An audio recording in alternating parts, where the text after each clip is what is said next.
first, thank you, HSS, for inviting me to speak. Since I retired from the WNBA, it makes sense that I would kind of want to know more about the struggles of former professional athletes, just because it's something that I went through myself. Nothing overtly, but completely internally, I struggled just to see what was next. And there's a little illustration that I like to use where I have an orange, and I'll say, okay, if you peel an orange, what kind of juice will you get from it? You're gonna get orange juice. If you squeeze an orange, what kind of juice will you get from it? Orange juice. If you slice an orange, it's gonna be orange juice. The only kind of juice that can come from an orange is orange juice. And that is so relevant because when we're talking about professional athletes, you know, we might have been on the playing field, we might have been sliced a certain way, and the juice that flows from within us is a specific kind of juice. It might be resilience, it might be great communicators, it might be great leaders, you know. And then when we transition to life after sports, oh, we're definitely being squeezed. We're being squeezed by, trying to figure out our identity and wanting to know the difference between our roles and our identities. That's squeezing us, okay? With our time management, or with the lack of teammates being around us, or even the lack of fans, you know, going from the spotlight to no longer being in the spotlight. That's squeezing us. And it's my mission to let professional athletes and people, but professional athletes, I want to help them understand that the juice that you had that made you a great basketball player, a great football player, a great baseball player, that is the very same juice that you have that's going to make you a great father and a great employer, or a great employee. Okay? And so I like talking about the juice because the juice that we have within us, it doesn't change. Like we've been working on these attributes for a very long time. Some of us since we were 4. For me, it was since I was 8. Others got a late start and really started honing in on their athletic abilities when they were 13. Can you believe that is considered a late start? But if you're 22, 23, or let's say 25 and you're retiring from professional sports, you have over 10 years of just these strong attributes. So I was asked to talk a little bit about my book, When the Buzzer Sounds, okay? And it's a guide to transition players from the court to life after sports. I say the court because that's where I came from, but it's sports to life after. And there's 3 chapters that I want to talk about. I'm keeping this short for you guys. It's a 15-chapter book. But 3 topics and chapters that I really want to talk about. And one is, the first chapter is role versus identity. I think that's one of the largest struggles that athletes have once they step off the playing field.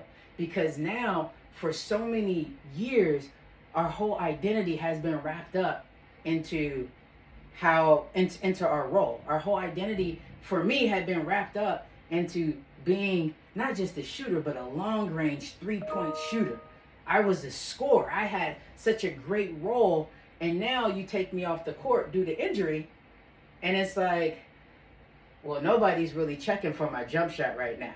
You know, the people who could possibly employ me, they couldn't care any less about if I could shoot with the hand in my face. So now what do I do? Okay, and so the first thing that I try to help athletes with is understand, like, okay, who are you? A basketball player, a football player, that is a role. That is just one of the hats that we wear. And it makes up our identity, but who are you? And then we start to think about attributes. So on the basketball court, I became a very resilient person. Now that's a huge part of my identity. In basketball, I call it the get it back on defense mentality, because a lot of times it's on offense that we try to do something and it doesn't go well. So we try to and the second doesn't quite and now we're left in a situation, I turn the ball over. Do I put my head down, or do I just go get it back on defense? That is literally the way that I carry my life. I don't have time to say, oh man, I shouldn't have tried that. Oh man, I wasn't ready. You really don't have time to look at the coach and say, are you going to take me out? No, you just got to go get it back on defense. And one thing that is for sure to happen in life is an adverse situation. And so being resilient has helped me in life outside of sports. It definitely helped me in sports, but it helps me in life outside of sports. And so that is just one of the examples of my role, a skill set that I got from my role that now can impact my identity even when I leave my role behind. Okay? So I hope that makes sense. The second, another chapter is called the scoreboard. Now, quick story. I remember being young, and I was maybe in middle school, so not that young, but I was in middle school, and I'm doing all of these things to win the game. You know, in basketball, if you're down by a couple points at the end of the game, you might foul, try to get them to go to the free throw line, this, that, and the third. In all my efforts, I was not successful. The game is over, and I had one of those coaches where, you know, you're going to hear the things that you could have done better, whether you won or lost. So again, we lost the game, hearing what we could do better. I go to my dad, and my dad is like, good game. And I'm just like, thanks. Like, you have to tell me good game. You're my dad, you know. But he's just like, why do you look so sad? And I was just like, because we lost the game and I was really trying. And I don't want to discuss the colorful language that he used when he told me that we won the game, actually. But the reality is that I didn't know which side of the scoreboard was mine. At that time, I didn't learn that the light jersey meant visitors and the dark jersey meant away. I just thought that, hey, this is my score and I lost. And that is the same thing that athletes are doing once they leave the playing field. We're used to having a scoreboard that will tell us in real time if we did something well, if we did something wrong, how much time is left in the game, how much time has passed. But the issue is sometimes we don't know if we're the home team or we're the visiting team. And so what I like to help athletes with is, okay, so these days, what does your accountability system look like? These days, what is your scoreboard? What is going to let you know that you're actually doing well? A lot of athletes, because we're so freaking competitive, we got to win, win, win, win, win. But one thing that basketball has taught us and sports have taught us is that when we're looking at the stat sheet, you will see shots made and you will see shots missed. You will see free throws made and free throws missed. You will see steals. You'll also see turnovers. You'll see points. You'll see minutes played. And throughout that stat sheet, you will see, wow, this person played a really great game despite the fact that they had 3 fouls, despite the fact that they missed 6 shots and 1 free throw and 3 turnovers. Like, they actually played a really good game. I need to get athletes to realize, look, you're actually balling out of control. You're comparing yourself to your college teammates, but actually you're on your second career. They're on their first career. So helping them develop an accountability system, aka a scoreboard that makes sense to them, where they'll be able to say, hey, I'm actually the home team and I'm actually winning. That's important. And then the name of my book is called When the Buzzer Sounds. And so the last chapter of my book is called The Buzzer. And I love asking people what the buzzer means, because they'll say, oh, it's when the game starts. Or they'll say, oh, it's when the game is over. Or they'll hit the buzzer when there's time for a substitution. The reality is that the buzzer is just something that notifies us that it's time to make a change. It's time to go check in with the scores table. It's time to do the tip-off, the kickoff. It's time to do something else. But when the buzzer sounds for athletes, it feels so final. It feels like, okay, like everything that I've done before the buzzer sounded, well, it's null and void.